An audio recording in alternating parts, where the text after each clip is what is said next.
I have some information to share with you. First, the welcome to the April meeting. That I already, it's an April meeting. Wow, I guess we're a month behind. Due to the COVID-19 coronavirus virus crisis, we will be conducting our meeting electronically rather than in person, as authorized by Governor Sununu's Emergency Order Number 12, pursuant to Executive Order 2020-04. The Governor's emergency order waives the usual legal requirement for a physical location at which the public can observe and listen contemporaneously to ZBA meetings. However, in accordance with the emergency order, the city is taking the following steps to provide for public participation and access to the proceedings as fully as possible. Under the requirement for providing public access to the meeting by telephone with additional access possibilities by video or other electronic means, we are using the Zoom platform for this electronic meeting. All members of the board have the ability to communicate contemporaneously during this meeting through the Zoom platform, and the public has access to contemporaneously listen and, if necessary, participate in the meeting through dialing the following phone number: 1-929-205-6099. I'll repeat that: 1-929-205-6099. And password is webinar ID number 610-919-318. Again, I will repeat that: 610-919-318, or by clicking on the following website address: us02web.zoom.us/j/610-919-318. That was us02web.zoom.us/j/6109-19318. We also, under the requirement for providing public notice of the necessary information for accessing the meeting, the city has given notice to the public of how to access the meeting using Zoom. You can find detailed instructions on how to participate on the City of Concord's website at www.concordnewhampshire.gov/280/zoning-board-of-adjustment. We are required to provide a mechanism for the public to alert the public body during the meeting if there are problems with access. If anyone has a problem, please call 603-856-3913 or email at code@Concord, New Hampshire, that's ConcordNH, one word, .gov. The number again is 603-856-3913. We will adjourn the meeting if the public is unable to access it. In the event that any member of the public is unable to access the meeting concerning a case or cases in which they have interest, please call, again, that same number, 856-3913, or email code@ConcordNH, one word, .gov as soon as possible. We'll adjourn the hearing and reschedule it for a time that will allow all to participate. Please note that all votes that are taken in this meeting will be done by the roll call method. And we'll start the meeting by taking a roll call of attendance. When each member states their presence, also please state whether there is anyone in the room with you during this meeting, which is required under the right to know law. Take it away, board members. Hi, this is Laura Spector Morgan. I am at my house and no one else is in the room with me. Andrew. This is Andrew Winters. I'm also in my house and no one is in the room with me. Jim.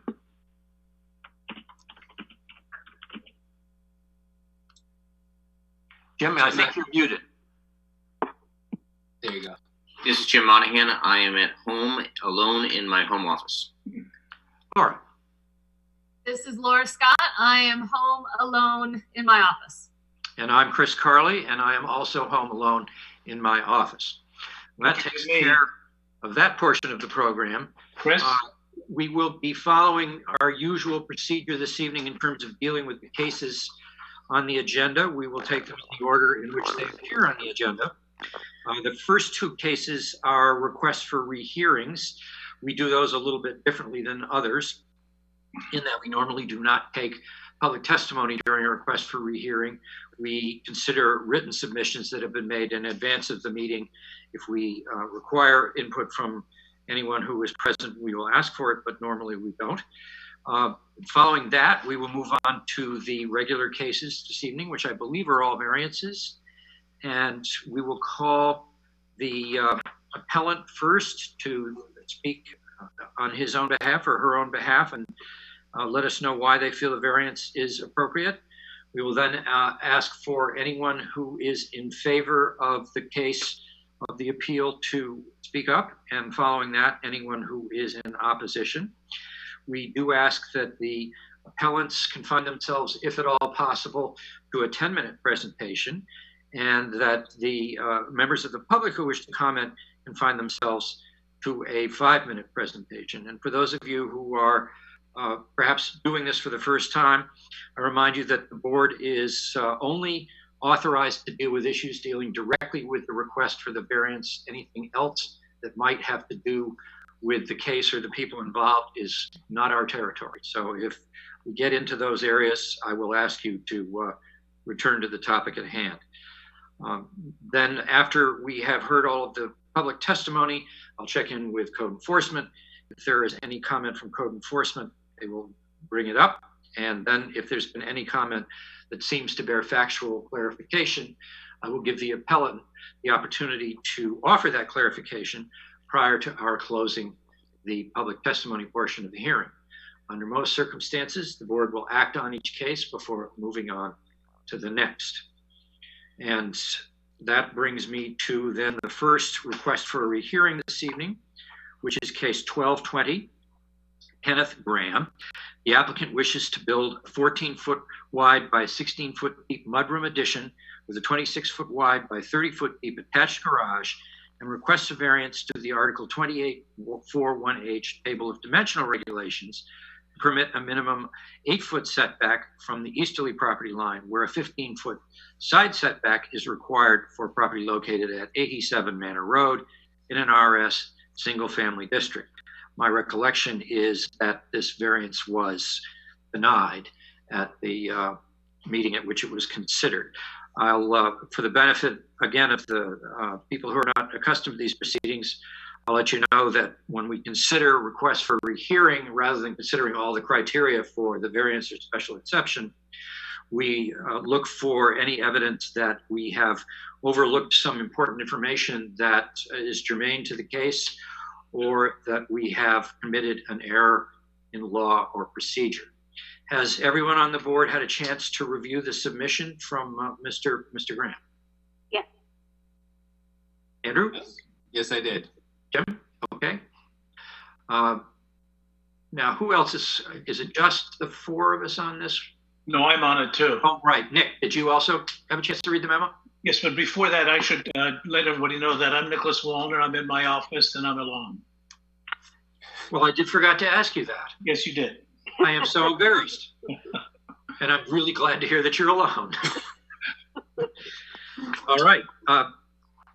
So everybody's had a chance to read the submission that came from Mr. Graham. Jim, did you see anything there that suggested to you that we had made an error in law, or there were important facts that we needed to know? No, as I read it, maybe this is something Craig can give us some direction on. It looks like that he has done a new survey and is proposing some changes to the design. So if I'm reading it correctly, if that's the case, is that more likely, it should be more likely handled as a new application?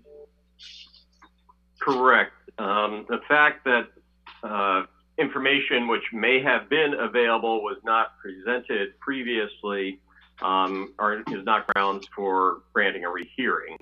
However, if they wish to reapply and request a different case and there's a change in circumstances, they could do that. I was a little confused. Is he saying, I understand he's saying that there is a new survey. Is he also saying he has a change of plans that's going to make the variance request a little more modest, or is it the same plan, just the new survey makes the variance smaller than it was before? I think he's saying that, this is my read of what he's saying, is that the mudroom will be reduced to 12 feet from the original 14 feet to get it closer to the interior of the lot, perhaps. Interior of the That's house. the way I read it too. Oh, so okay, yeah. So, here it is, 12 feet to get closer to setback. So he's still in the setback, but it's close. Okay. Yeah, I agree. I agree with what Jim said. I mean, I looked at the minutes to refresh my memory, and I was one of the people who voted against variance. And one of the reasons, I felt that at the time I had said some variance might be appropriate, but I thought it could have been more reasonable use. He didn't have to get that close. So I don't want to prejudge if he refiles. It seems like he took that into account, but I have to agree that I don't think that's a reconsideration. It sounds like that's really a new application. Laura Spector Morgan? I don't think I sat on the original application, but I agree with what's being said. This isn't a request for rehearing. This is a new application that should be submitted as a new application. So I would deny the request for rehearing. Nick?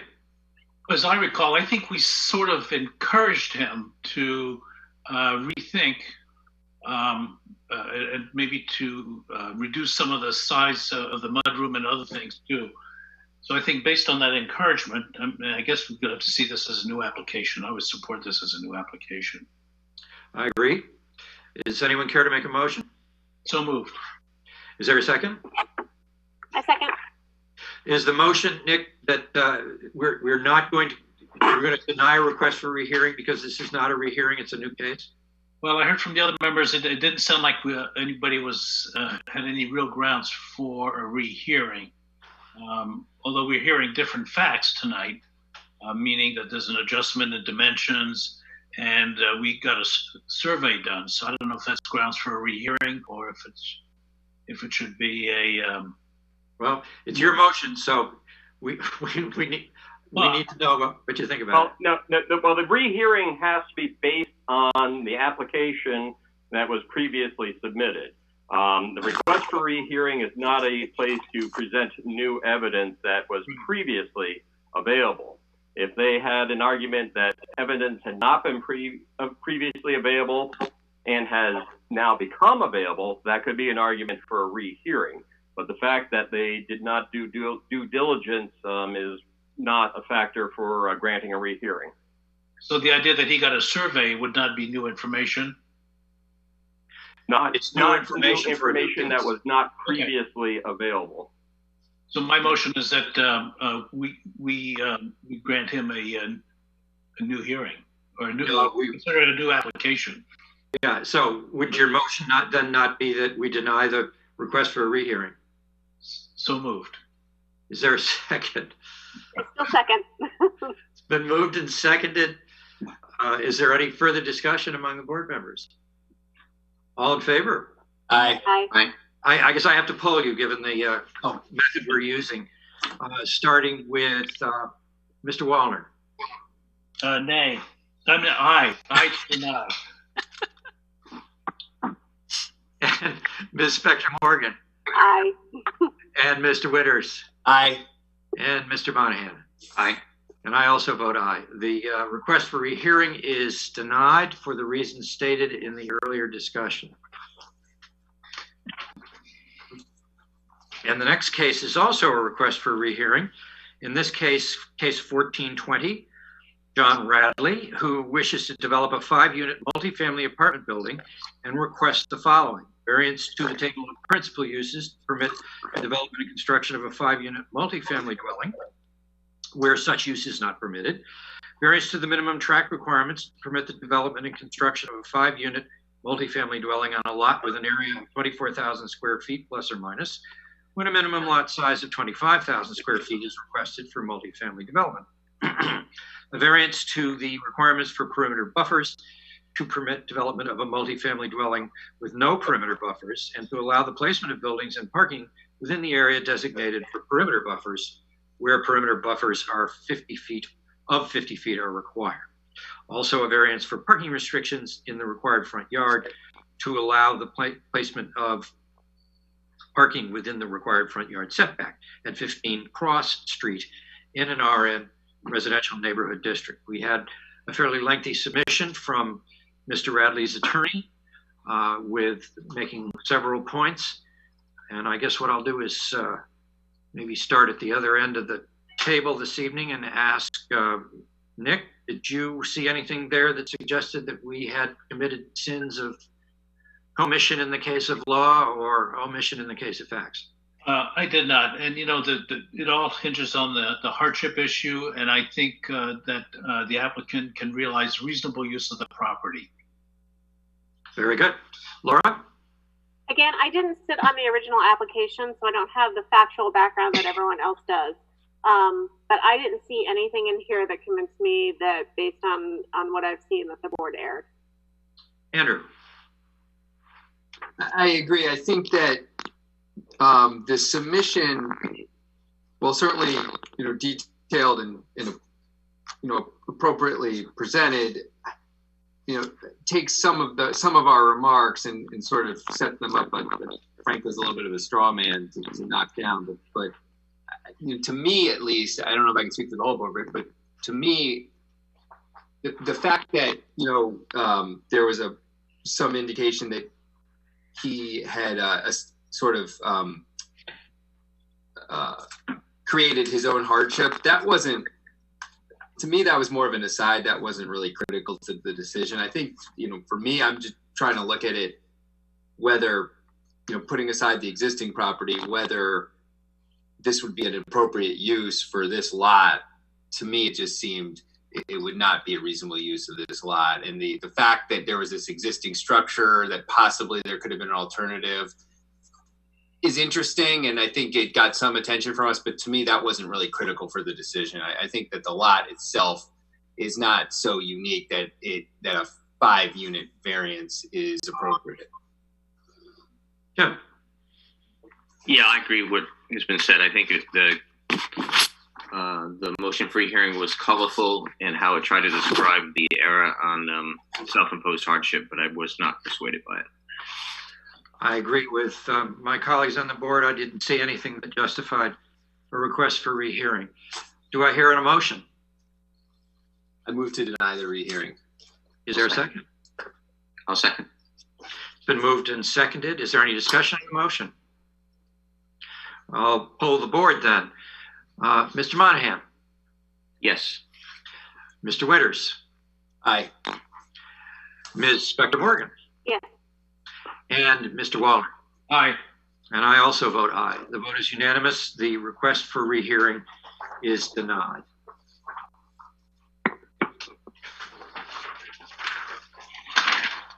Now, did we have anyone who was recusing on the DJ Coburn project, or is that? No, I don't believe so. Okay. All right. In that case, we'll charge ahead here. That brings us to the next case, which is 1820? Yes. 1820. Am I still muted? I beg your pardon? Am I still muted? No, well, you're not muted for me. I can hear you. Okay, great. Let me just read the agenda item and we'll get started. Okay. B&J Coburn Properties, LLC. The applicant wishes to expand a parking area for a 5-dwelling multifamily apartment building and pave to within 1 foot of the easterly property line, and requests a variance to Article 2877G2, parking setbacks from lot lines, to permit a parking area with a 1 foot setback where a minimum 5 foot setback is required, for a property located at 4951 Perley Street in an RD residential district. Now, whom do we have the pleasure of speaking with this evening? My name's Kip, K-I-P Mountain, like a big hill. Very good, Mr. Mountain. You swear to tell the truth and nothing but the truth? I do. Thank you very much. Would you fill us in on why you feel this variance is appropriate? Okay, so the current driveway is dirt. This is basically the driveway's in very bad shape, muddy, and it's difficult to plow. What this is going to accomplish is the current driveway is extremely unsightly. This will substantially improve the aesthetics of the neighborhood. It will not at all affect where the cars park. It doesn't really change the driveway at all. It just basically puts a pavement down. It will also substantially improve safety. We have a handicapped tenant that lives there. And during the winter months when there's a lot of mud, snow, it's very difficult for him to get from his car to his apartment. And this would alleviate that, make plowing a lot easier. Yeah, there you go. That's it right there. He's actually in that red van. His name's Richard Terrell, and it's not an expansion. It's just basically putting asphalt down. And seeing how the driveway itself is a maximum 20 foot wide, a 5 foot setback, well, it's not conceivable. I've talked to the butters in the back and Barbara to the left, and none of them seem to have a problem with it. It really doesn't change much. No expansion. It's just basically laying down asphalt. Very good. Are there questions from the board? No, but could Craig put the map back up again, please?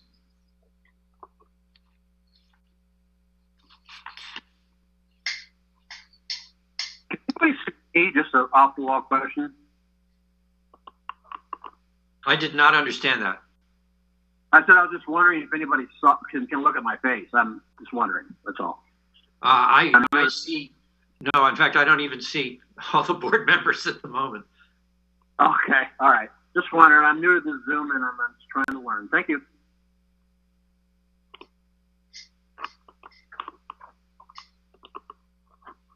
Oh, there we are. Any questions for Mr. Mountain? I'm wondering if he could address the abutters letter.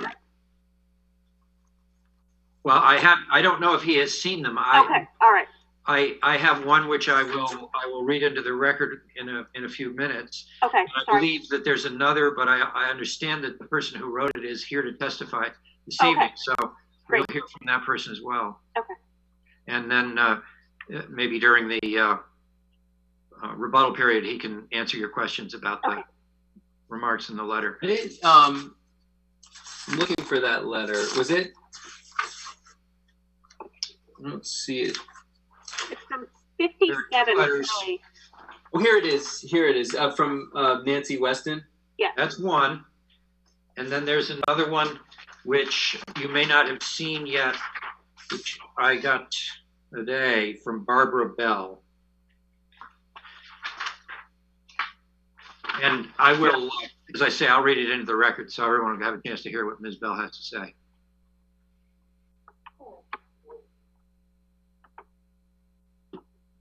Any other questions from the board? Is there anything else you'd like us to know, Mr. Mountain? Yeah, my daughter Jackie, who lives there, she's talked to Miss Bell. We're in good terms with her, and basically she was concerned about the fence being run into by a snowplow. So we've agreed with her that we're going to put up a couple of safety ballards to protect that from happening in the 1 foot area where between the asphalt. So.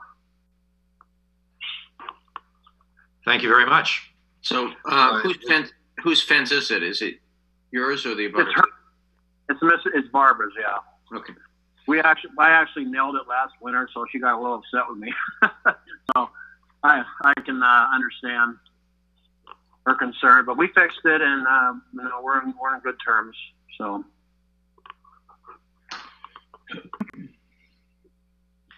Any other questions from the board? No. Thank you very much, Mr. Mountain. And now I will ask for any testimony from anyone in favor of the appeal. Typically, we wait a few seconds here given the nature in which this meeting is taking place, give people a chance to catch up with us. So Nancy Weston should be unmuted. He is now. Thank you. My concern is that... One moment, Ms. Weston. We need to identify you for the record, and I'll ask you to swear to tell the whole truth and nothing but the truth. Yes, absolutely. My name is Nancy Weston. I live at 57 Perley Street, which is just a couple of blocks away from the proposed change in the variance, and my concern, and there's nobody else here, I live alone, is that Perley Street is a narrow street. You can park on either side of the street, and right now the variance is 5 feet from any driveway, and if anybody parks too close to my driveway, I can't make the arch to get out, and I need to work, and my hours are per diem, and I am out sometimes at 3 o'clock in the morning, and I've experienced, because of people not honoring the 5-foot variance, I've actually had to drive onto my lawn at 3 o'clock in the morning to get into my driveway. Could you explain to me Could you explain to us what you mean by not honoring the 5-foot? No, they're not. No, they're not. I understand what you mean. What exactly is the situation when you have to drive on your lawn? Nancy? I have a car parked too close to within the 5 feet variance, and on the other side parked there, and then across the street, and then I cannot make the arch to get out of my driveway. I mean, it's simple mathematics. These are not cars parked on your neighbor's property, then. Excuse me? These are not Nancy, cars. you're talking about vehicles parked in the street, correct? Correct, and they can park on either side of the street, and they can park to the left and the right of my driveway, and I don't have a problem with that. But if they don't honor the 5-foot variance on either side of my parking lot, and I have somebody across the street, and I have somebody parked too close or within that 5 feet variance, I can't get out of my driveway. And I have an Airbnb who, there's a 55 Perley Street. If I could just jump in here, Ms. Weston, I think I understand where the confusion arises. The 5 feet that we're talking about is a requirement in the zoning ordinance for a 5-foot buffer between someone's driveway and their neighbor's property. It's nothing to do with the street, and it's nothing to do with where people park on the street. So what you're talking about is certainly a problem for you, and I understand that, but it's actually not relevant to this question. Well, yes, it is, because if you allow this person that wants to extend their driveway and pave their driveway, I have no problem with that.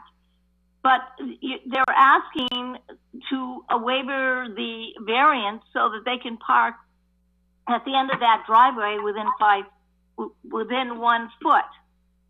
And my concern is that that happens there, which is on the corner of Pierce Street and Perley Street, then eventually you will allow people to park within a foot of a driveway further down Perley Street.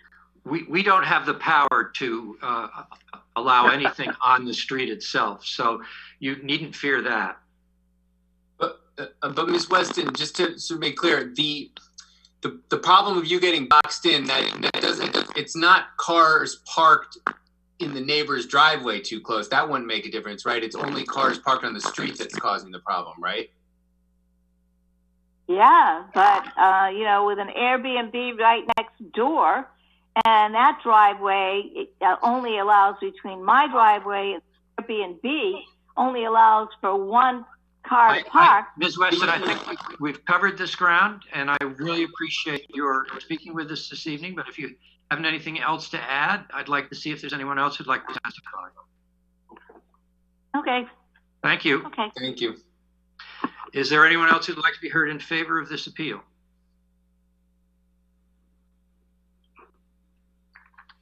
Dave, do we have anyone coming up?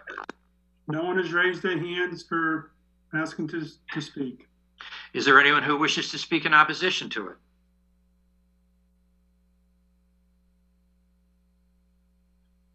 Yeah, I'd like to make a clarification. Can you hear me? Yeah, I can, but will you wait till I have a chance to do a couple of other things here, Mr. Mountain? Sure. You'll have your opportunity. Okay. It sounds like there's no one who wishes to speak in opposition. We've heard from Ms. Weston, so I will not read her letter. We also have a letter here from Barbara Bell, as I mentioned earlier, at 45 Perley Street. She indicates that she understands what the request is. She's owned her property for 42 years. She is not able to participate directly this evening, so she's writing us. She says that applicant's driveway will abut approximately 64 feet of my westerly boundary line and a fence I installed in 2007 to prevent the too common occurrence of vehicles from the adjacent lot opening car doors into vehicles parked in my driveway due to lack of sufficient area in the adjacent lot, and plowing of snow onto my property, as well as providing safety for children who might wander onto the adjacent lot. Careful thought went into installing the stockade sections facing my property for ease of access to repair and, more important, prevent damage from vehicles using the adjacent lot. My comments and concerns and requests are based on a couple of requirements I have gleaned from reviewing the ordinance. To the best of my ability, and additionally without a diagram of proposed parking spaces configuration being provided. I believe there is a layout in the application, is there not? Yes, there should be. Yeah, okay. Yes, sir. There is. Okay, good. The ordinance also addresses the parking lot surface shall be graded and drained to dispose of all surface water. And it requires that each standard parking space contain a rectangular area of at least 9 by 19. She's concerned on the subject of drainage and runoff, that the current lot is unpaved and currently absorbs runoff. Building structures with roofs surround the area on the south and west of the lot. The paving will create an impermeable surface that will not absorb runoff. A 1-foot unpaved area adjacent to my lot could potentially be insufficient to absorb runoff from the paved area, an increased possibility of flooding of my lot if the paved surface is not graded to divert runoff away from my property. For example, the precipitation falling naturally onto the paved area is increased by the amount of runoff from roofs. 1,000 square foot roof area and a 1-inch rainfall, 623 gallons of water. I Googled it, and we know it's true. Runoff could also contain harmful contaminants like oil, gas, antifreeze, etc., gas from vehicles. Therefore, I request the paved area to be graded to divert runoff away from my property line. And finally, on the subject of the boundary fence, several years ago, the engraved top of my boundary pin was sheared off and has never been found by the snow plowing of the adjacent lot. And more recently, during snow plowing of that lot, one of my 4x4 pressure-treated fence posts was completely broken off by a snow plow a couple of feet above the ground and left that way until I noticed later, months later, during summer weather, a section of my fence was not attached to a post. At my request, the property owner subsequently made the repair. Not the best job, though. I have recently noticed another post has obviously been slightly damaged. The fact that my fence is damaged is evidence that the adjacent lot is insufficient to accommodate vehicles entering or exiting that lot without being on my property. The applicant does state in its application in section 1, denial of a variance would result in unnecessary hardship to the owner because the driveway width is insufficient to accommodate today's vehicles. Vehicles vary in size. For larger vehicles, more parking space is required. I have a small vehicle width and span and I require to open the door sufficiently, approximately 3 feet, to enter and exit the vehicle. 9 feet is the width of parking space that she requires. Additional width span would obviously be needed depending on the size of the person. Therefore, I request a permanently fixed vehicle barrier constructed of sufficient material and design be installed along the 1-foot setback line at a minimum of 1 foot from the boundary line of the proposed parking area to prevent damage to the fence from vehicles, snow plows, and snow. I won't read Ms. Wilson's letter because it covers roughly the same ground that she did in her testimony. Is there any comment from code enforcement? No, I don't have anything to add at this point. All right. And I gather, David, that there hasn't been anyone else who wishes to speak up. That is correct. With that, we'll invite the appellant to come forward, or at least speak forward, and respond to, with factual clarification to anything that he has heard. Yeah, as far as what Barbara said, the basic layout of the driveway is going to be exactly the same. The cars are going to be parked in the same spot, and as far as the runoff goes, the runoff is going to be going towards our building. Like I said, there's no extensions or no expansions of the driveway at all, except for the fact that we took out a bush in the front, but that's irrelevant. So, and we have talked to her and made an agreement to put in, like I said earlier, the ballards in the 1 foot setback to accommodate, safety issues that she has. So that about covers it, I think. Thank you very much. Any questions from the board for Mr. Mountain? What do you do with the snow now? It looks like you have almost no really extra space on your lot at all. This building, when I bought it, was just remodeled. It was a burnout in the front. Can you bring up the picture of it again?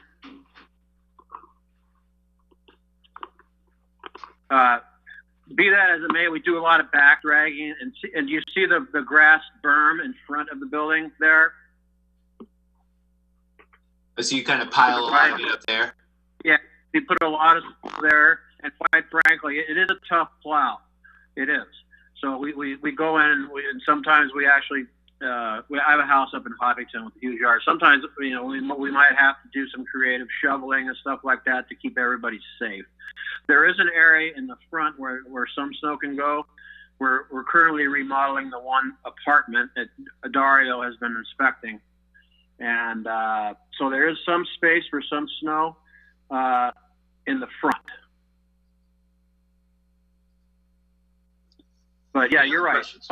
Plowing there is definitely a challenge.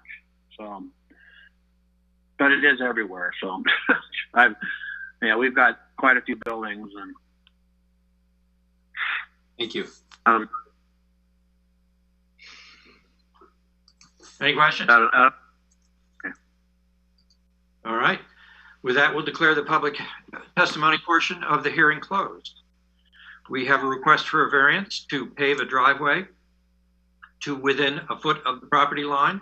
We heard testimony that the current arrangement is inconvenient because of mud and difficulty in maintaining the property. And we heard that the appellant believes he has a hardship due to the fact that the configuration of his property makes it impossible to accommodate his tenants' cars on pavement without the variance. Nick, what do you think?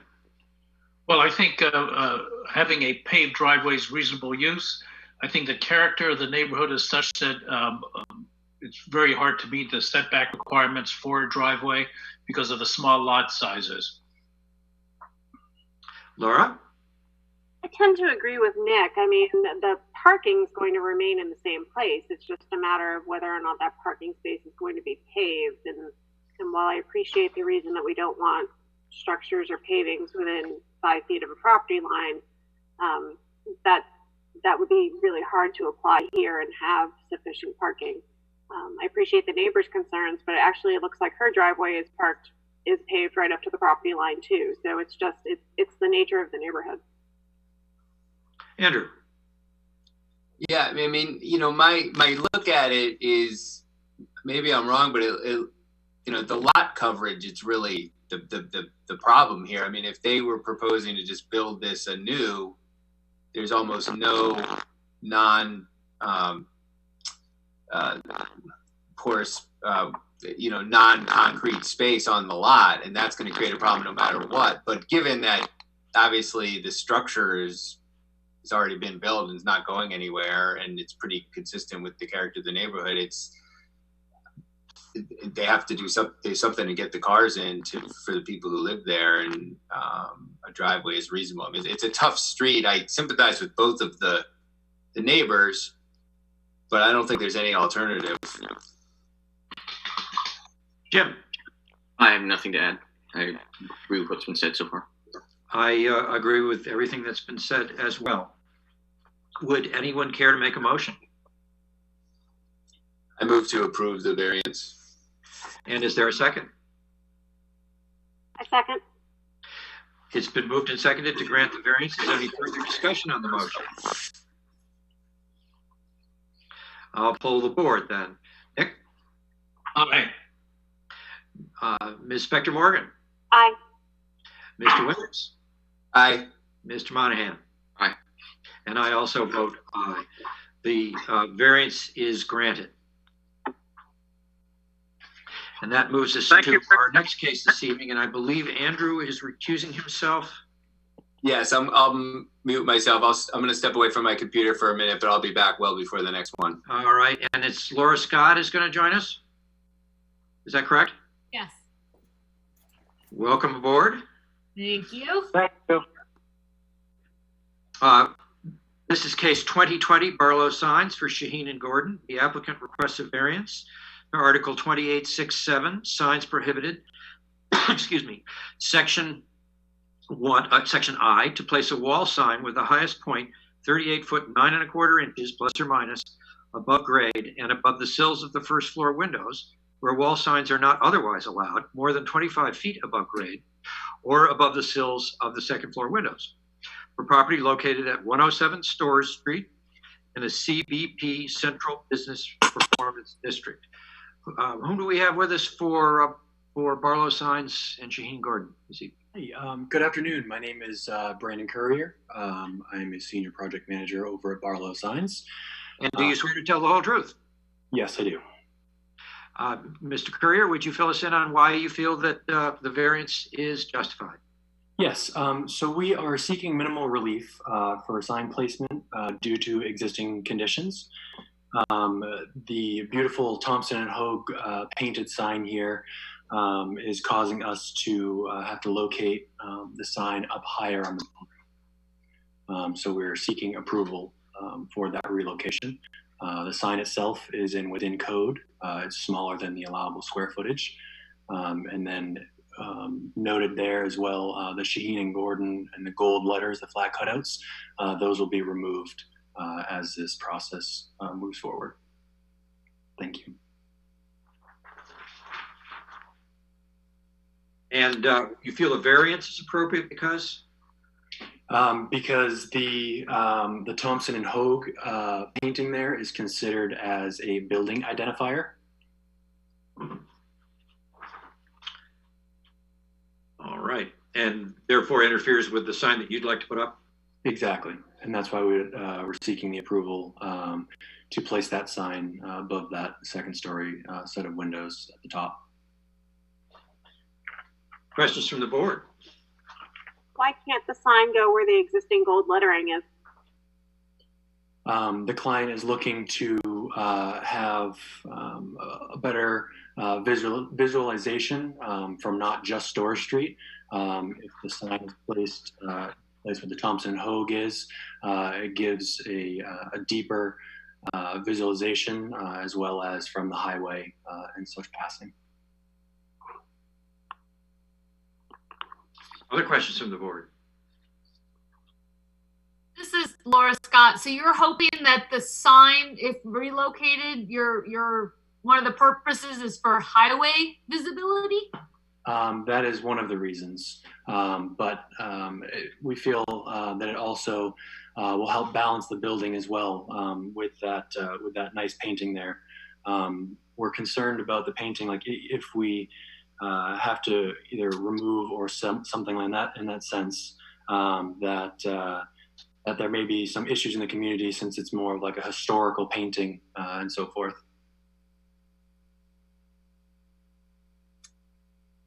Are you suggesting that you would be removing the Thompson and Hogue potentially and putting the Shaheen and Gordon sign there? That's what we're trying to not do. We're trying to get the sign to be located. But you would need a variance for that as well. Actually, let me jump in quickly. There, with a conditional use permit through the planning board, they could have a sign up at the higher location. However, the Thompson and Hogue sign fits that allowance. It's the name of a building. So the CUP would allow a name of a building or a sole tenant name above the sills and greater than 25 feet above grade. If the sign wasn't there, the Thompson and Hogue sign was not there, they could go to the planning board and request a conditional use permit. So it's because there is an existing sign there is why they have to request a variance then to add a second sign at that height. Thank you. That helps, Craig. Thank you, Craig. Nick, do you have any questions? I do not. Anyone else? Very good. Thank you very much, Mr. Courier. Thank you. Is there anyone who would like to be heard in favor of this appeal?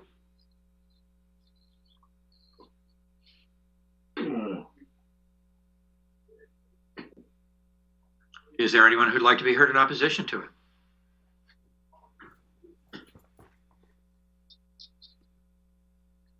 Is there any comment from code enforcement? No, I don't have anything additional to add. With that, we'll declare the public testimony portion of the hearing closed. We heard a request for a variance to add a sign up on the building in a height that is not permitted.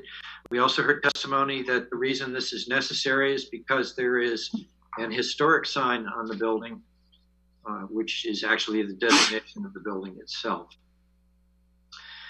And we heard testimony that the appellant would like to have better visibility. Jim, what do you, how do you see this? Well, I can see the logic of trying to preserve the Thompson and Hogue sign. So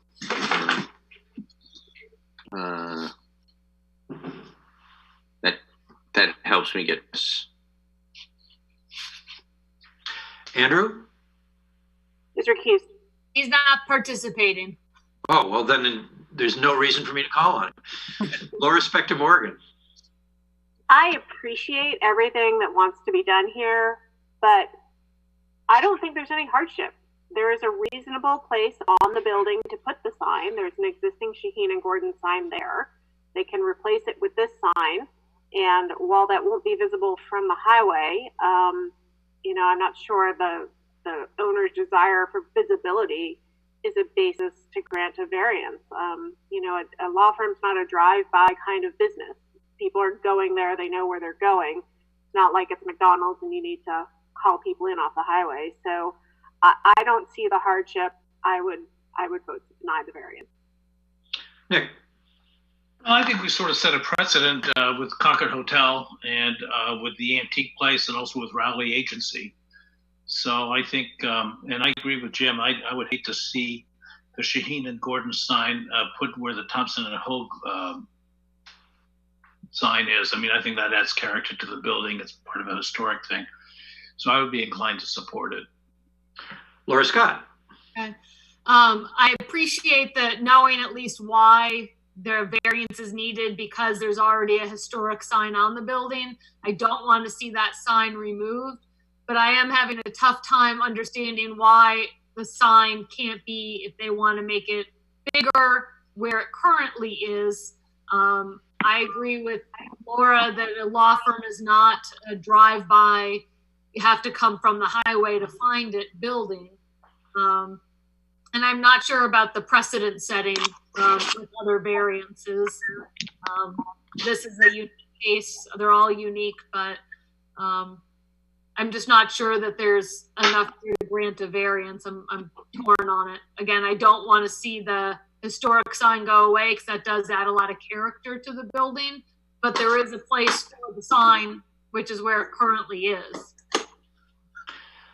I'm inclined to agree with both Laura and Laura. I don't see where the hardship is. There's a perfectly good place for a sign on the building, perfectly good sign there. So the need for advertising at the scale of the highway, unlike certain retail businesses that we have granted variances to on the other side of the street there, I just don't see that as being a reasonable use. And I would also be inclined to vote to deny. As far as the Thompson and Hogue sign goes, obviously no one wants to see that go away, but that's not really, in my mind, part of the appeal. By appeal, I mean the appeal to the zoning board. this evening.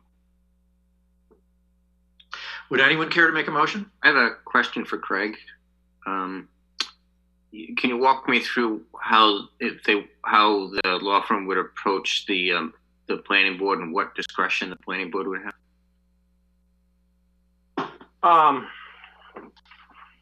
As long as it meets the requirements of the zoning ordinance, the conditional use, I could go through the criteria, but it's very similar to a special exception. I mean, you're going to be looking to see that it's appropriate at that location. I checked with Liz Hengen. There really isn't any historic restrictions on that sign that she was aware of. So it would be an application process to the planning board to replace one sign with the other.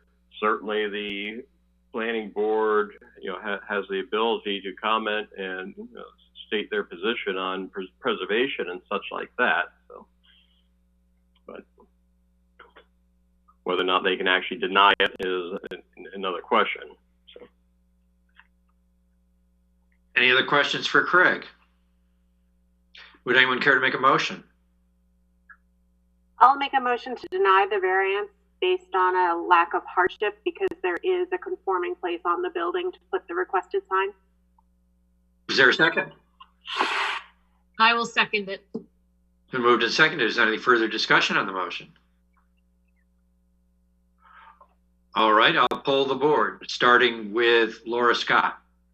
I vote in favor of denial. Mr. Monahan. I'll vote no.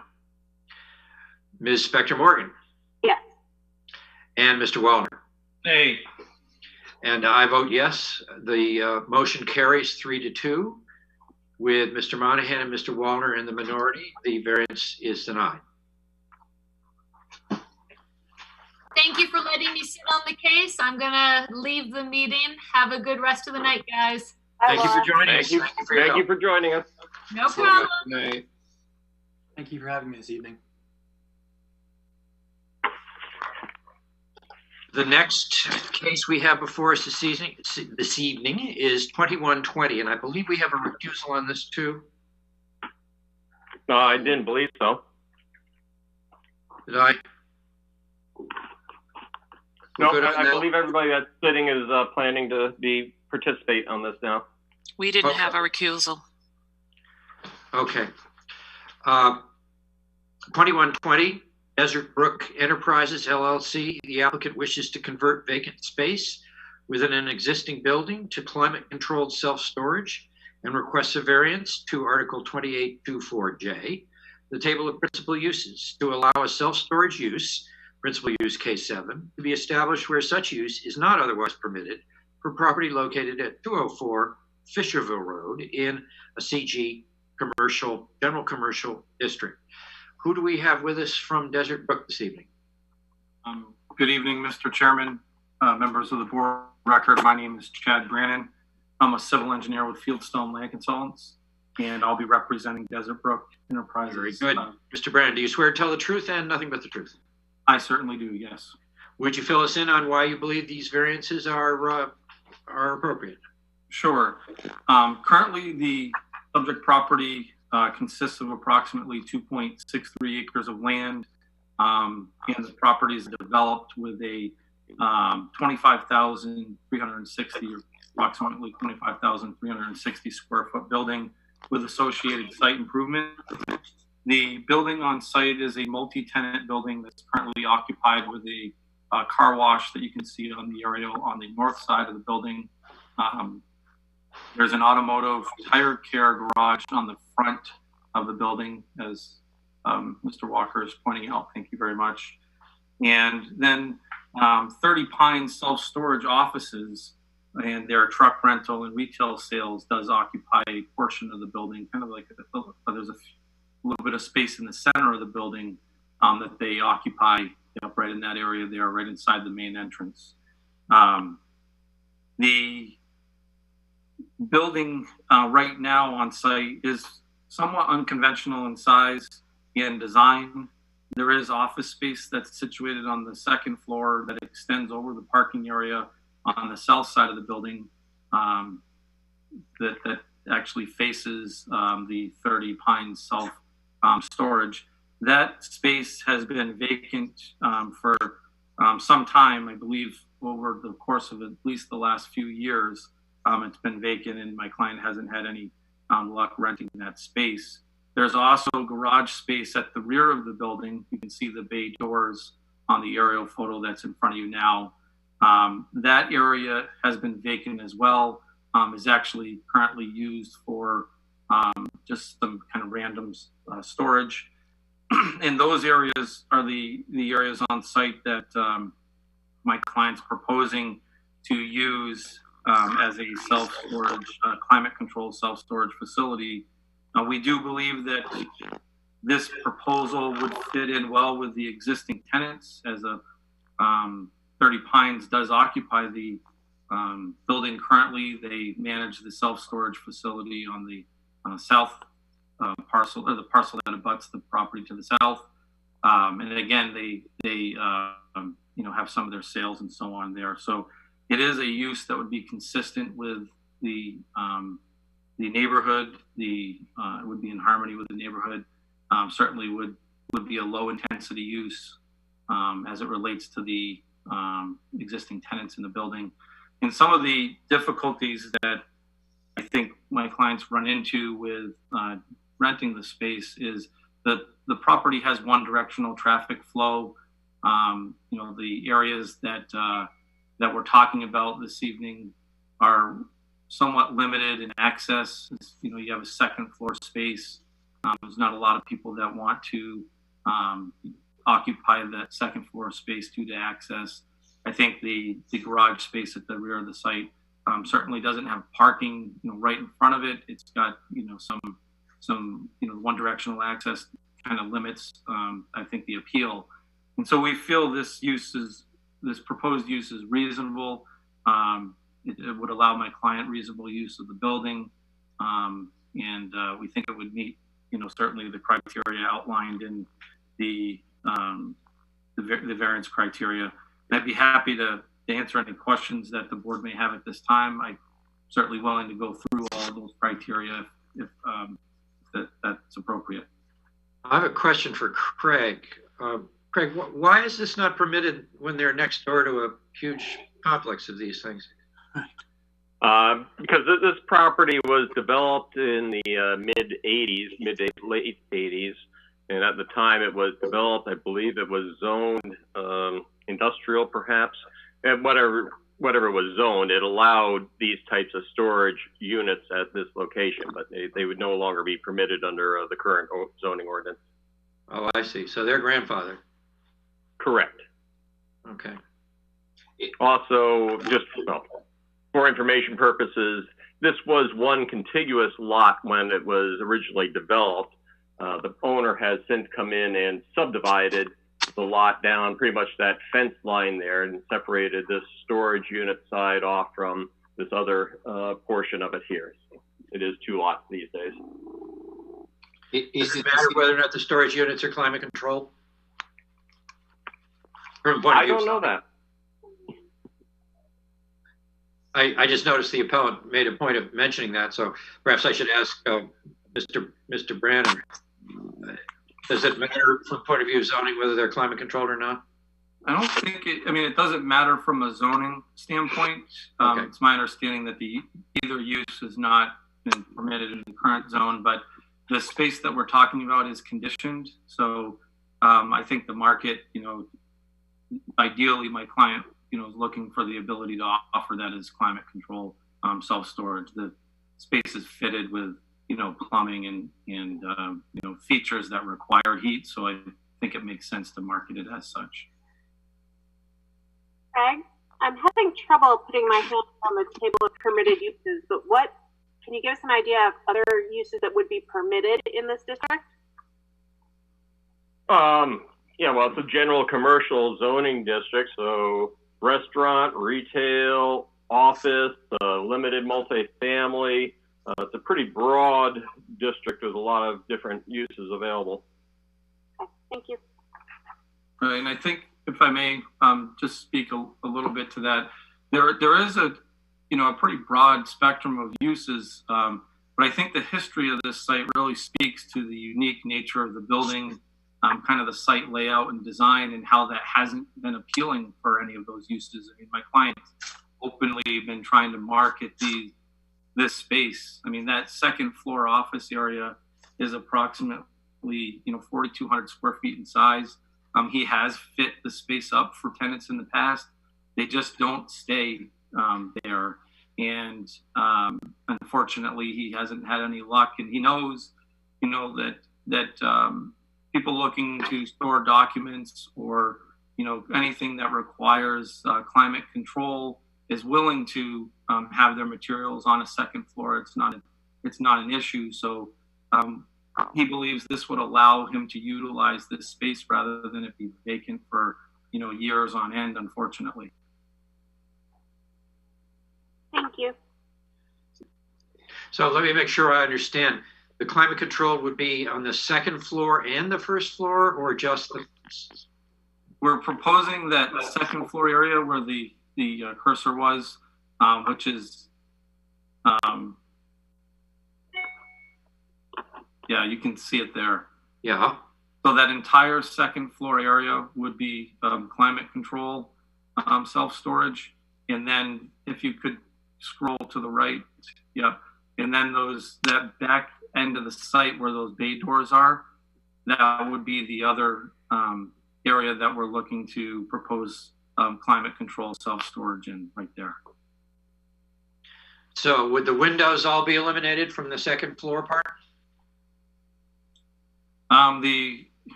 Honestly, we haven't really gone into those details. I don't think the windows would be eliminated, but certainly they'd probably be blinds or something, put up there to hide contents that, people may be storing on the inside.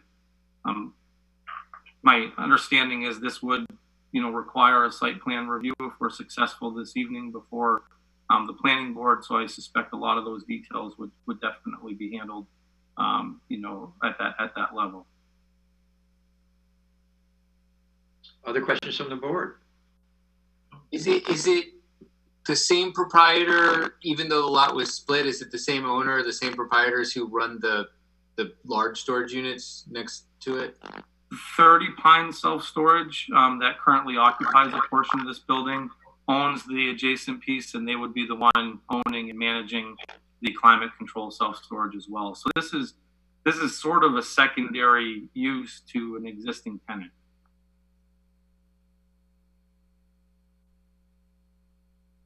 Other questions? Is there anything else you'd like us to know, Mr. Brannon?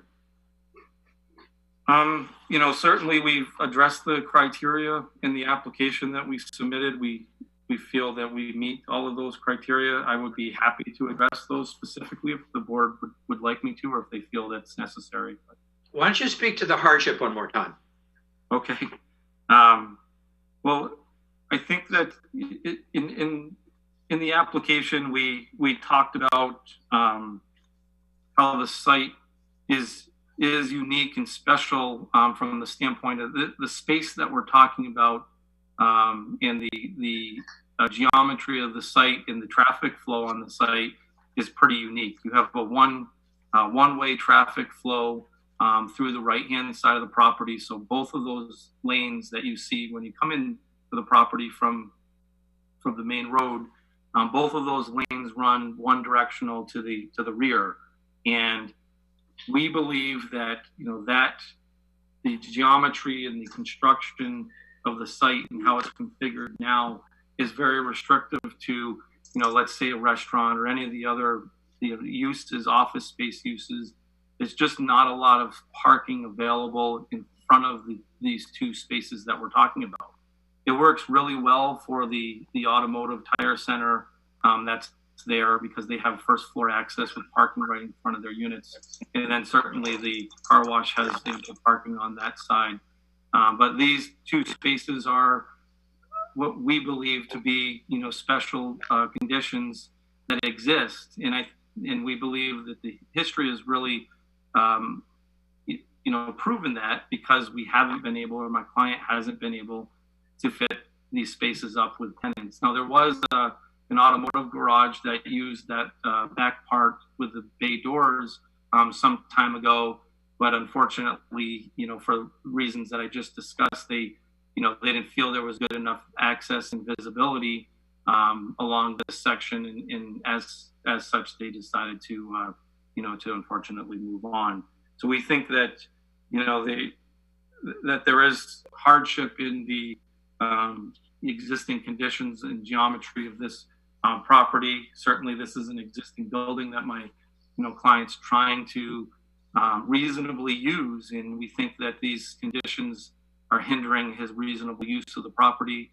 A climate control self-storage facility is a very low intensity use, and people it doesn't require these details, the parking, that's not as critical to have, maybe primary access or direct access. So it would be a good fit for the existing conditions of this property, and we highlight that in the hardship criteria. We also touch on the fact that this use does exist on site. The management company, 30 Pines, currently occupies this site. So we think this is really an extension of a business that's already on the property, and certainly would be in harmony with the neighborhood, would not have any negative impacts on the surrounding abutting properties or neighborhood. I think that rounds out my kind of the hardship question. Can be challenging, obviously, with properties a property that has some existing uses, but there's about 8,000 square feet of this building that's been vacant for years, and despite my client's continual efforts to lease it. So we think that certainly warrants the need to revisit a use that they know will be successful. Thank you very much. Questions from the board? I think we're good. Thank you, Mr. Branham. Thank you. Is there anyone who would like to be heard in favor of this appeal? No hands, I assume, Dave? No hands. Is there anyone who'd like to be heard in opposition? No hands. It's a quiet night. Any comments from code enforcement? No, I don't have anything else to add either. With that, we'll declare the public testimony portion of the hearing closed.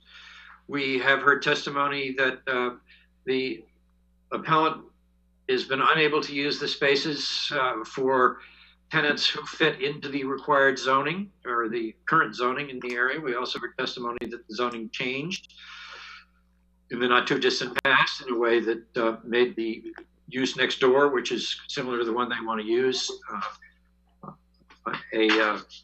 a grandfathered use, not a currently permitted use.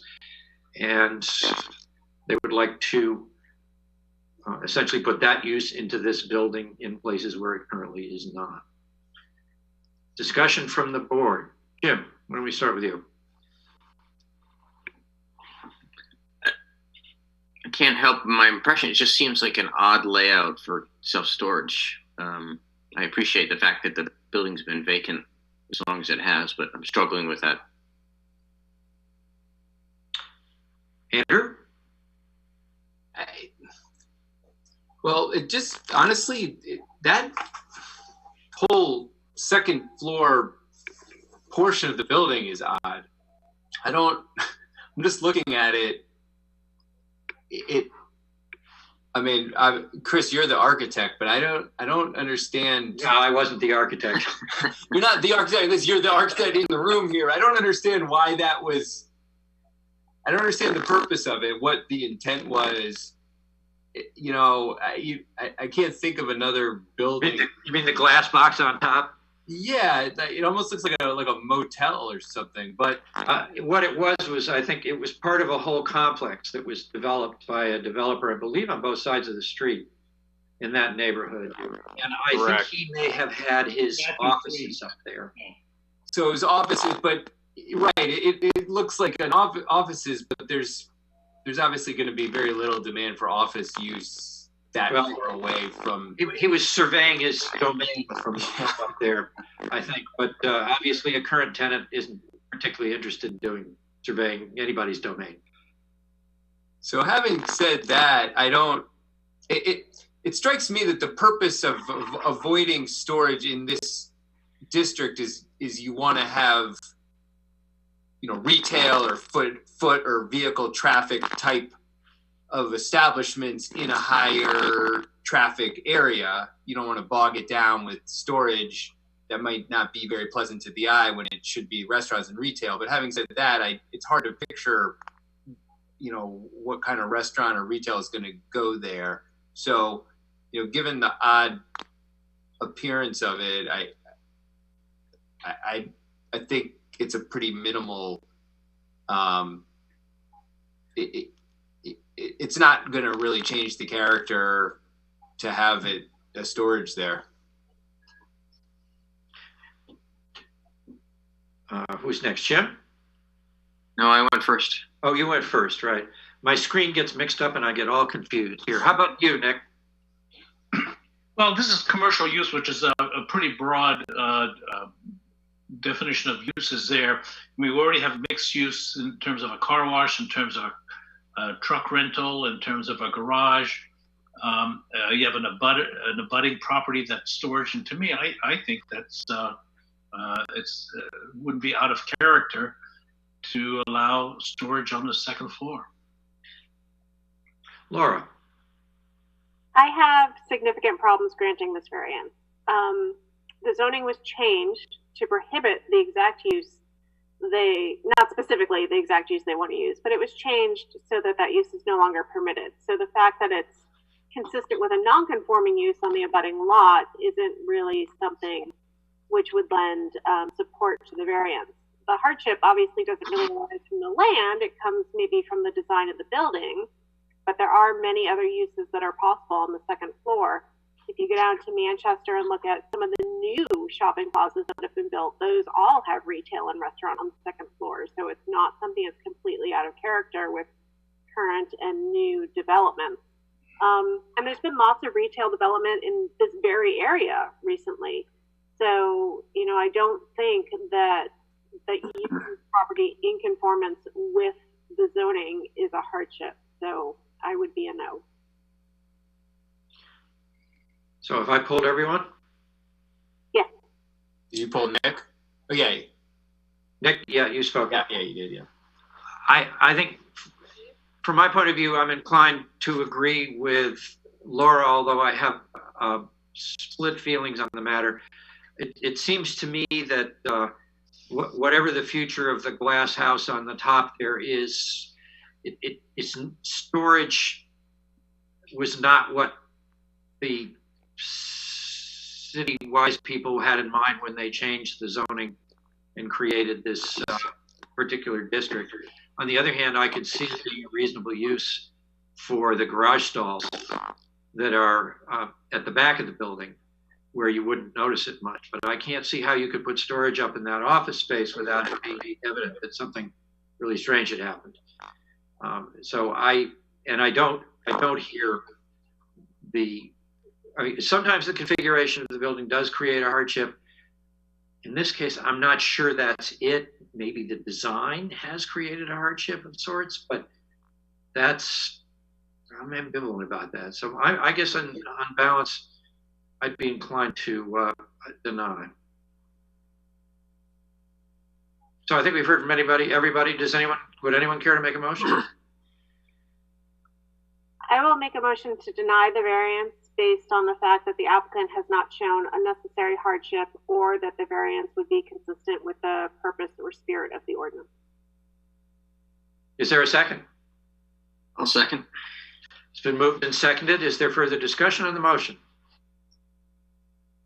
All right, with that, we'll call for a vote. I'll start with Mr. Monahan. Vote to deny. So you'll vote in favor of the motion? Correct. Mr. Wallner? Nay. You vote against the motion? Correct. Yes. Ms. Spector Morgan? Yes. Vote for the motion. And Mr. Winters? Nay. Nay, and I vote for the motion. So I believe that means we are 3-2. Yes. And the motion carries and the variance is denied. Thank you for your time. Have a good night. Thank you. Thank you. And that brings us to the last case on our agenda this evening. Case 2320, Contractors Risk Management Incorporated. The applicant wishes to convert an existing building into not more than a 2-unit duplex type dwelling and requests a variance to Article 2824J, the Table of Principal Uses, to convert a 2-family duplex where such a use is not otherwise permitted for property located at 33 Stickney Avenue in an OCP Opportunity Corridor Performance District. We have someone here from Contractors Risk Management to join us this evening. Yes, hello. This is Laura Hartz. I'm an attorney with Orrin Reno in Concord. And do you swear to tell the whole truth? I do. Thank you, Ms. Hartz. Would you, the floor is yours. Thank you. So good evening, board. I'm here today to ask for a use variance for 33 Stickney Avenue. I also have Judson Ludeking, who's the president of Contractors Risk Management, and he will be sort of chiming in towards the end of a brief presentation just to add a few more facts about Contractors Risk Management. Mr. Ludeking, may I swear you in? Yes. You swear to tell the truth and nothing but the truth? Yes, I do. Thank you very much. Please proceed, Ms. Hartz. Thank you. So the first thing that's important to tell you about this property is that it's located in a really interestingly unique location in Concord. So just to orient you, I've provided you with a map. This is from Google Maps. You'll see 202 running across the top of the screen, and then Route 93 running up and down in the middle. And in the circle there with the arrow, you'll see the little pocket neighborhood that is the subject of this request. So the house that we're asking for the variance for is 33 Stickney Avenue. It's exactly where that Google Maps dot is. And it's right on, the location is really important. So I'm just gonna highlight that for you. It's right on the corner of Stickney Ave and then Herbert Avenue. This is just an overview, removing the satellite imagery and switching to the code and zoning map so that you can see the different number of parcels in the area. So 33 Stickney Ave is the subject property, and then there's these 6 other properties located right adjacent to 33 Stickney Ave. Those are all houses.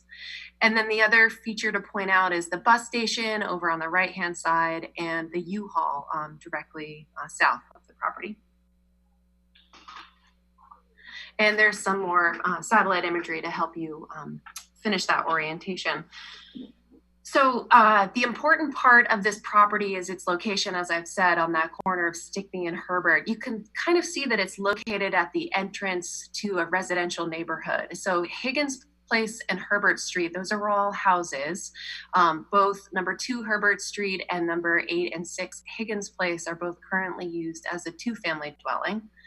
33 Stickney Avenue, which is the subject of this request, has been used for offices. Contractors Risk Management bought the property in about 2005 and have been using that location as their offices since then. However, Contractors Risk Management moved to Main Street in downtown Concord and has been unable to sell 33 Stickney Avenue. It's been on the market for the last year approximately, and there's been very, very little interest in the property. This is in large part due to the fact that it's not able to be used for residential use at this time. So this location, as I oriented you previously, it's at the heart of Concord. It's in the Opportunity Corridor Performance District, which restricts some uses. Although multifamily residential use is allowed in the Opportunity Corridor Performance District, the property and the building itself is too small to allow that kind of use here. It's really created an island of a residential neighborhood, a small neighborhood, right in the center of Concord. And there are buffers that provide privacy for the existing residential community. So you can see across the road on Stickney Ave, there's a line of evergreens. I'll have a few more pictures of that, provide some amount of privacy to 33 Stickney Ave. And then the back of the U-Haul building, as you can see, there's some green area, some grass, and also some plants. The most important part about this diagram, though, is the fact that the 33 Stickney Avenue property sits at the boundary of a little residential neighborhood and then a commercial or public use right adjacent. So then we turn to the second aspect of this property, which makes it really unique, and that's that it looks like a house. It's a split level house. It's one of 7 houses in the neighborhood, as I described previously. It's on that corner of the dead end residential street. Both of the 2 closest houses are 2-family dwellings. I can tell you, when you walk in the front door of this split level house, if you go to the right and go up 6 stairs, then there's a kitchen and a living room and 2 bathrooms and 3 bedrooms. If you're at that same front door and you take a small left and go down the stairs and through a door, you have almost the same layout with 1 bathroom, 2 bedrooms, and another kitchen and living area. It's just the way that the property was originally laid out. It looks like a house, looks and smells like a house. The 2 green boxes on the map to your left, that just shows you the location of the 2 properties used for 2-family dwellings. This is what the property looks like from the street, nicely landscaped. This is what the property looks like from the corner of Higgins Place and the very, very edge of the U-Haul property. And this is further traveling down Herbert Street. You can see that's the dead end. And then this is all the way down at the other end of Hubert Street, looking back towards the property. So it is a small, quiet neighborhood. And this shot just shows you the buffer that's provided, it looks like by trees and ivy down at the end of the street across from the subject property. Who owns the parking lot behind the house? Does that go with the property? Exactly. It goes with the property. It's something that the property owner is willing to recultivate. We did not ask for a variance to have a driveway larger than is allowed in this zone. That's absolutely something we're willing to reseed. Where would the parking for the house be if it were a house? That's a good question. I don't know off the top of my head. I think that it could be, there's room either on Higgins Place or on Herbert Street, as you can see from this overhead view. And Laura, if I recall our previous conversations, you indicated that it was going to be adjacent to Higgins Place there, and that you might reduce the width of that paved area too to meet standards for parking width. Exactly. Yes. Thank you, Craig. Wouldn't that put parking in a front yard setback? This is a commercial district. It's not an issue here. Not to worry. Correct. Okay. I'll stop worrying then. This just shows you the dimensions of the lot and the property. And finally, the building layout. So I give you just a brief sense of the property's features in the beginning of the presentation here. And I wanted to spend a little bit more time because, from the numbers, it looks like a house, right? It looks like upper floor living space, lower floor living space, 2 discrete sufficient living quarters and areas. And also from the street, it looks like a house.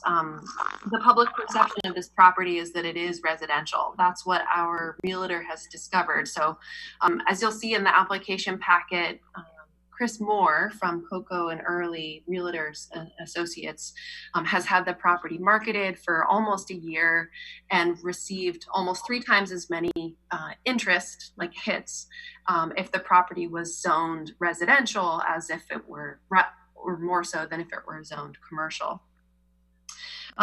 It's in the public interest to let this property be used in a residential manner.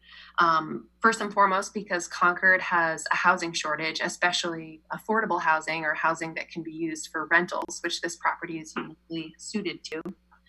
It won't change the character of the neighborhood to allow this property to be used as a house because it already looks like a house and is consistent with the 6 other houses next door. It's consistent with the spirit of the ordinance to grant the variance requested here. That's specifically because the Opportunity Corridor Performance District allows multifamily housing. So residential use is allowed. It's just that this lot isn't big enough to have the 3 houses, or the 3 units rather, that would be required for multifamily. And it's also consistent with the spirit of the ordinance to make use of a property that's pre-existing and that could suit a need here in Concord. Right now, the property sits vacant, and it could be used to address the housing shortage. There's no likely diminution of property values. The change in the use is not likely to have an effect on the U-Haul or a bus station. The entrances to both of those businesses are far from this edge of the property. And the other homes behind this house, situated more closely in the neighborhood, would likely see a benefit if this were permitted to be residential. And finally, in terms of substantial justice, because the house looks like a house and because the owner has been unable to use it or sell it for the uses that are permitted in the OCP, it would be substantial justice here to allow residential use, especially where the use would be consistent with what the building looks like and what the neighborhood currently is. So given the unique aspects of the property, the unique location, the unique setup of the building, the difficulty that the current owner has had in selling the property or using it as is, we think that this variance request meets all of the statutory requirements. And I'd like to welcome Judd to just share a little bit about contractors' risk management. They've been here in Concord for a long time, and maybe have some insight. I'm sure we'd love to know about them, but I don't immediately see how that's relevant to the request for a variance. Sure, I'll keep him on the line in case any of your questions speak to that. Questions from the board? No. Yeah, I have a question. Maybe Craig would be better positioned to answer, but I'm just looking at the table of uses. It's so a single family or a 2-family are not permitted, but a multifamily is, except for that you don't have enough square footage on the lot. Is that it? Correct. So what does that mean? A multifamily is allowed, but a 2-family is not. Meaning it would have to be at least 3 units if you had enough square footage. Exactly, and maybe Craig's best suited to answer this, but multifamily is 3 or more units, right, Craig? Correct. In this case, yeah. Do you know how much square footage you need compared to what you have? Assuming you could do, for a 3 unit. Sure. I don't have that stat on the top of my head. But so similar to your question, or maybe along the lines of what you're thinking, Mr. Winters, I spoke with Craig about whether any supplemental design standards would apply, thinking about an underlying residential district where perhaps 2-family or single family were allowed. And when I spoke with Mr. Walker about this, we came to the conclusion that the supplemental design standards don't necessarily apply because the single family or 2-family isn't permitted anyway. Did I recite that correctly, Craig? Correct, right. So that doesn't yes, really... that would be correct. Where you don't meet the standards for the supplemental standards for multifamily dwellings, they wouldn't be applicable in this case. Other questions from the board? Nick, anything? Nope. Andrew? No.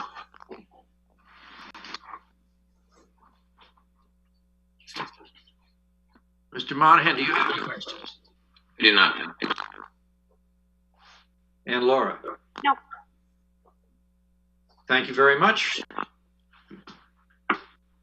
Ms. Hartz, we'll get back to you if anything comes up that needs factual clarification.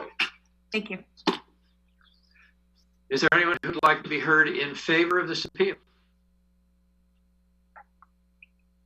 Am I allowed to speak now, sir? Whom am I? I'm sorry, this is Chad Ludeking speaking. Oh, yes, of course you're allowed to speak, as long as you speak to the issue of the variance as opposed to telling us about other things. No, yeah, just regarding the variance, as you can see by the photos, I take good care of the property. I have landscapers to go there. I don't want to impact the neighborhood negatively. Because it's been vacant for quite some time now, I'm insured with the Raleigh Agency. This was the first property I ever bought in Concord. I've been a businessman there for 36 years. So I was proud of it and I wanted to take good care of it, but I kind of outgrew it. That's why I moved to 46 South Main. But if this continues to stay vacant, I'm going to have problems getting insurance, which means I'll probably have to board it up to secure it, which will make the neighborhood look substandard or whatever. And it'd be a lot easier for me to do something with it if I could convert it to residential. It was originally a modular home display unit by Kelso Homes. So it was designed as a residential unit. That's all. Any questions for Mr. Ludeking? No. Thank you, Mr. Ludeking. Thank you. I did not hear any bells ringing for people who wish to speak in favor. Is there anyone who wishes to speak in opposition? Craig, anything from code enforcement? Just a comment that this whole area down here in the Opportunity Corridor Performance District is, being looked at in conjunction with the I-93 widening. I have not seen any definite plans. There are no definite plans, but things will change here probably in the next 10 years. Okay, thank you. Craig, what are you suggesting that they might try to purchase this and tear all this down to put 93 through there or something? No, I'm not saying that at all. I'm just saying that this whole area, as you know, could change over the next 10 years. So. Okay. To fill in a little on the blank in there, Andrew, there have been a couple of plans put forward by DOT that involve changes to this neighborhood. The highway itself wouldn't go through here, but there would be changes as a result of the highway being expanded. None of those plans is being implemented at the moment. They've all been put on the back burner initially by the governor and council, who looked at them and said, we want you to start over. So that's where it all sits right now. I see. Craig, did I say anything that wasn't true there? No, actually, you did it much better than I did. Okay. Or could have wanted to, for that matter. With that, we'll declare the public testimony portion of the hearing closed. We have a request for a change of use to a non-permitted use. We heard testimony that the building was built as a residence and is still laid out and arranged as a residence and is in effect in a neighborhood of other residences, even though it is not zoned residential. Discussion. Start with Laura Spector Morgan. I think this variance makes a tremendous amount of sense. The location of the property is certainly unique, where it is in a residential neighborhood with, big commercial businesses around it, but not in the immediate area. It looks like a duck, it quacks like a duck. I don't see any reason why it shouldn't be used like a duck. I think it meets all of the variance criteria, and I would be inclined to grant it. Andrew. Again, it's different specifics, but it's confronted with, in my mind, similar to some of the others we've seen tonight and often, which is that it's really the building itself that is the primary driver. This is a vacant lot, but the building obviously looks like a house. I guess it's been set up like a 2-unit. It's already all set up for it. So, and it's consistent with the neighborhood. There's really no other sensible use for it. Yeah. Yeah, actually, I was going to quack in order to let you know I agreed with Laura, but I think it's right on. Okay. Rose, would you put quack in the minutes, please? And Nick. Yeah, I'm in agreement with what all the other members have said. And plus, it's in line with the character of the building. You got butters who are already duplexes. So I'm inclined to support it. I can't argue with anything that any of my fellow board members have said. If there was ever an orphan, this building is it, and we can, I think, restore it to its family, at least for the moment. If things change over there, they change. But for now, it seems like an appropriate use. Move approval. Mr. Wallner's moved approval. Is there a second? Second. Who seconded it? Was it Andrew? I did, yeah. Andrew Winters. It's been moved and seconded. Any further discussion on the motion? All right. I will poll the board then. Mr. Wallner. Aye. Ms. Spector-Morgan. Aye. Mr. Winters. Aye. And Mr. Monahan. Aye. And I also vote aye. The vote is unanimous. The variance is granted. I think it was just one variance. Yes. The variance is granted. Do I hear a motion to approve the minutes from last month? Thank you. It was moved and seconded? Second. All in favor? Aye. Aye. Anyone opposed? Abstain. And Ms. Spector-Morgan abstained. Is there anything else, Craig or Rose, that we need to address this evening? No, that's all I had to present tonight. So. No, I think we're all set. Very good. Do we want to do a motion to adjourn? Catch me Got a up. motion to adjourn? I had a question for Craig before we adjourn. I don't know if there was the project with the drive-through Starbucks on Storrs Street. Was that tabled? It just hasn't come back yet. Is that the status of it? You know, I'd have to go back and take a look at it. No, I believe you granted a portion of that, and I believe a request went into council to rewrite the zoning ordinance to allow a drive-through in that area. I haven't heard anything in the last month about it. So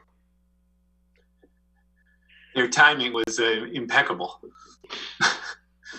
I don't know. I'm drinking a little more coffee than I used to. And stronger. But Jim, I'll take a look at that and get the details back to you. But I believe that's where we stand on that right now. Thank you. Thank you very, very much, everybody, and thanks to Dave. And we'll see you next month. Thank you. Thank you all very much. Have a great night. Good night. Thank you all. Talk to you tomorrow, Craig.